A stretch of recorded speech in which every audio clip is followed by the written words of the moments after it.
കൊച്ചി രാജ്യാന്തര വിമാനത്താവളത്തിൽ വൻ കഞ്ചാവ് വേട്ട. 3.5 കോടിയിലേറെ വില വരുന്ന ഹൈബ്രിഡ് കഞ്ചാവാണ് മലപ്പുറം സ്വദേശിയിൽ നിന്ന് കസ്റ്റംസ് യൂണിറ്റ് പിടികൂടിയത്. ഭക്ഷണ പാക്കറ്റുകളുടെയും മിഠായി പാക്കറ്റുകളുടെയും മറയാക്കി ഒളിപ്പിച്ച് കടത്താനായിരുന്നു ശ്രമം. ബീന റാണി ചേരുന്ന വിവരങ്ങളുമായി. ബീന, വിവരങ്ങൾ എന്താണ്? വീണ, കൊച്ചി രാജ്യാന്തര വിമാനത്താവളം വഴി കഞ്ചാവ് പോലെയുള്ള മയക്കുമരുന്നുകൾ കടത്തുന്നത് വ്യാപകമായതിനെ തുടർന്ന് കസ്റ്റംസ് പരിശോധന കൂടുതൽ ഊർജിതമാക്കിയിരുന്നു. തുടർന്നാണ് ഇന്ന് വലിയ ഒരു കഞ്ചാവ് വേട്ട തന്നെ നടന്നത്. 3.5 കോടിയിലേറെ വില വരുന്ന ഹൈബ്രിഡ് കഞ്ചാവാണ് ഇന്ന് കസ്റ്റംസ് യൂണിറ്റ് പിടികൂടിയത്.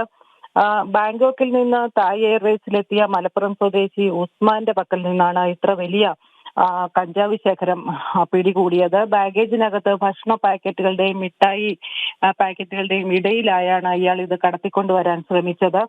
രാജ്യാന്തര വിപണിയിൽ വലിയ ഡിമാൻഡും വലിയ വിലയുമുള്ള ഹൈബ്രിഡ് കഞ്ചാവാണ് കൊണ്ടുവന്നതെന്ന് കസ്റ്റംസ് അധികൃതർ അറിയിക്കുന്നു. ഇയാളെ അറസ്റ്റ് ചെയ്ത് കൂടുതൽ ചോദ്യം ചെയ്യാനായി മാറ്റിയിട്ടുണ്ട്.